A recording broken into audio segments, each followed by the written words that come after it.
Eastern Conference showdown. We got the semifinals here with the Miami Heat taking on the Toronto Raptors. Both teams had really tough first series here in the playoffs, and oddsmakers have Miami on the road here as the underdog naturally at plus 4.5.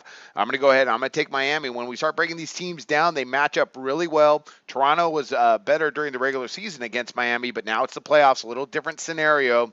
Back to what I was just saying, when you start to break these two teams down, they're really similar in their pace, their tempo, defense first sort of teams, but Miami does everything just a little bit better. So I'm going to go ahead. I'm back to Heat tonight to at least take this game to the wire. They could probably pull off an upset here, although it would be a minor one. Miami's playing really good ball right now. Toronto, good team, but there's going to be some tough matchups for them in this series. Let's talk about the Heat.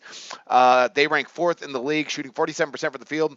They rank sixth, allowing opponents to shoot just 43.8% overall. They also rank in the top 10 in most defensive shooting percentage categories.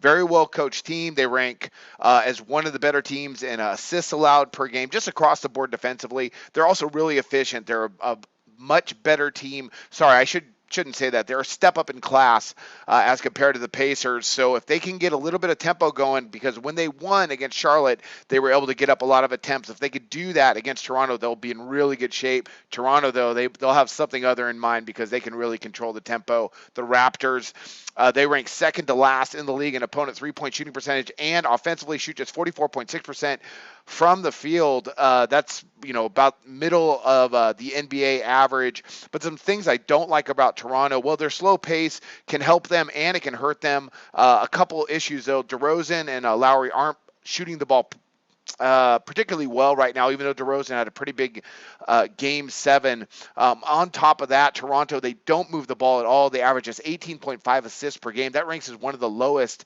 in the NBA. So I think they could struggle here against a Miami team that's playing well, that matches up with Toronto extremely well. So it's going to be a really tough series. I like for Miami to win this series, actually. I like the Raptors. Very well coached team, very hard defensive team. But Miami, I think, is the play here, getting the 4.5 in this first game. So that's one of my NBA picks here. And I wish you guys luck on your picks today.